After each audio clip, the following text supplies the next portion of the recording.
여호와께서 모세에게 말씀하여 이르시되 이 명수대로 땅을 나눠주어 기업을 삼게 하라.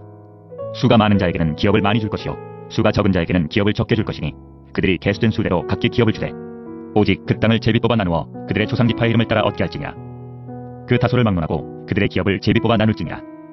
레위인으로 계수된 자들의 종족들은 이러하니 게르손에게서는 게르손 종족과 고앗에게서는 고앗 종족과 무라리에게서는 무라리 종족이며 레위 종족들은 이러하니 림니 종족과 헤브론 종족과 말리 종족과 무시 종족과 고라 종족이라. 고앗은 아므람을 낳았으며 아므람의 처의 이름은 요게벳이니 레위의 딸이요 애굽에서 레위에게서 난 자라. 그가 아므람에게서 아론과 모세와 그의 누이 미리암을 낳았고 아론에게서는 나답과 아비후와 엘르아살과 이다말이 났더니 나답과 아비후는 다른 물을 여호와 앞에 들이다가 죽었더라. 1개월 이상으로 계수된 레위인의 모든 남자는 23,000명이었더라. 그들은 이스라엘 자손 중 계수에 들지 아니하였으니 이는 이스라엘 자손 중에서 그들에게 준 기업이 없음이었더라. 이는 모세와 제사장 엘르아살이 계수한 자라. 그들이 여리고 맞은편 요단가 모압 평지에서 이스라엘 자손을 계수한 중에는 모세와 제사장 아론이 시내 광야에서 계수한 이스라엘 자손은 한 사람도 들지 못하였으니 이는 여호와께서 그들에게 대하여 말씀하시기를 그들이 반드시 광야에서 죽으리라 하셨습니다. 이러므로 여분네 아들 갈렙과 눈의 아들 여호수아 외에는 한 사람도 남지 아니하였더라. 할렐루야. 5월 11일 목요일입니다. 민수기 26장 52절로 65절 말씀. 이스라엘은 인구조사 결과를 땅 분배의 기초 자료로 삼아 다가올 미래를 준비하고 인구조사에서 드러난 과거의 순종과 불순종의 결과를 확인하며 교훈을 받습니다. 오늘 말씀 속에서는 크게 세 가지를 알 수가 있습니다. 땅 분배의 원칙인데 여호와께서 모세에게 말씀하십니다. 이 명수대로 땅을 나눠주어 기업을 삼게 하라. 수가 많은 자에게는 기업을 많이 줄 것이고 수가 적은 자에게는 기업을 적게 줄 것이니 그들이 계수된 수대로 각기 기업을 주되 오직 그 땅을 제비 뽑아 나누어 그들의 조상 지파의 이름을 따라 얻게 할지니라. 그 다소를 막론하고 그들의 기업을 제비 뽑아 나눌지니라. 인구수에 비례해야 된다고 말씀하시고요. 지파가 받는 땅의 위치는 제비를 뽑아야 된다.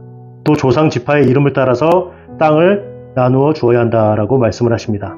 그 다음 레위인에 대해서 말씀하시는데 계수되지 않았던 23,000명이 있습니다. 그들은 이스라엘 자손 중에 계수에 들지 아니하였으니 이는 이스라엘 자손 중에서 그들에게 준 기업이 없음이었더라 라고 말씀을 하십니다. 땅을 받는 것이 아니라 땅을 주신 하나님을 기업을 삼고 살아갈 것이다. 이렇게 말씀하시고요. 그 다음 모세와 제사장 엘르아살이 계수한 자들이 여리고 맞은편 요단과 모압 편지에서 계수하였는데 하나님께서 분명히 말씀해 주셨던 광야에서 20세 이상은 다 죽임을 당할 것이다 라고 하셨던 그 말씀들을 다시 한번 되새기면서 민수기 14장 30절 여분네의 아들 갈렙과 눈의 아들 여호수아 외에는 내가 맹세하여 너희에게 살게 하리라 한 땅에 결단코 들어가지 못하리라 이렇게 말씀하셨던 것을 다시 한번 확인시켜 주십니다. 오늘 말씀을 통해서 우리가 깨달아야 될 것들이 있을 텐데 각자에게 주시는 말씀들이 있을 거예요. 또 구절이 될 수도 있고 전체적인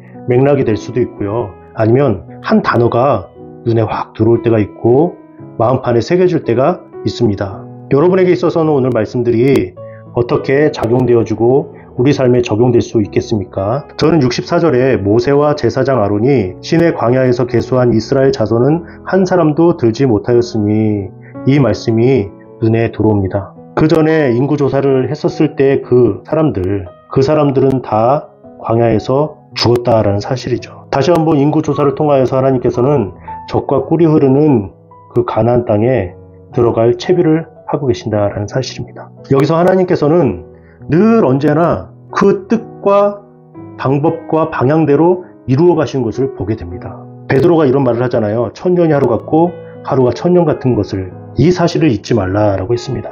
하나님께서는 시간을 우리에게 주어서 시간 안에서 우리와 함께 역사하시는데 하나님께서 중요한 것은 시간이 아닙니다. 이들이 순종함으로 하나님을 믿고 신뢰함으로 살아가는가가 중요한 것이겠죠. 거의 40년 동안 이스라엘 백성들이 광야에서 이리저리 옮겨 다니면서 그들이 보았던 것은 다른 것이 아니라 하나님의 말씀이 이루어지는 것을 보게 된다는 거예요. 가까이는 그 부모들이 죽는 것이고 조금 멀리는 친척과 가문과 그 지파의 사람들이 죽는 것을 보게 된다는 거예요. 우리가 어제 사람들 계수한 숫자를 함께 나누었죠. 첫 번째 인구조사 때는요 60만 3,550명이었어요. 20세 이상의 남자들을 말하는 것이죠. 그 사람들이 죽는 거예요. 40년 동안. 그 사람들만 죽습니까? 그와 함께 했던 사람들이 죽게 되는 것이죠. 어머니도 돌아가시고 삼촌, 이모 다 돌아가신 거예요. 하나님께서는 진노하실 때요, 전염병과 불뱀 이런 것들을 통하여서 한 번에 다 죽이실 수도 있는데 왜 40년 동안 차근차근 이 일들을 하셨냐는 거예요. 보고 배우라는 것이죠. 기록에 나타나 있지 않아서 다 알 수는 없겠지만 그 20세 이상 되었던 그 사람들이 어떻게 죽었을까요? 40년이 지나서 여러분 다 그때쯤 요단강이 보이는 그 모압 평지에서 죽었을까요? 다양하게 모세의 누나가 먼저 죽고 그 다음 모세의 형이었던 아론이 죽고 그런 것처럼 알지 못하는 그 사이에 주변에 있는 사람들이 죽었을 거예요. 그것을 통해서 알 수 있는 것은 하나님께서만이 이 이스라엘 백성의 유일하신 분이시라는 것을 믿고 의지해야 될 대상이라는 것을 말씀해 주고 계신 거예요. 그러니 우리가 오늘 하루 살아갈 때요, 나에게 주어진 것에 감사하고요, 하나님께서 말씀하시는 그 공평한 분배에 있어서 순종하고 감사하고 나에게 주어진 그 복을 누릴 수 있는 그런 자세가 돼 있어야 된다는 사실입니다. 저와 여러분이 오늘 하루 살아갈 때 그런 삶을 살아갔으면 좋겠어요. 주어진 상황 가운데 최선을 다하고 하나님의 말씀에 순종하는 자, 그렇게 잘 살아가시는 저와 여러분 되시길 주님의 이름으로 축복합니다.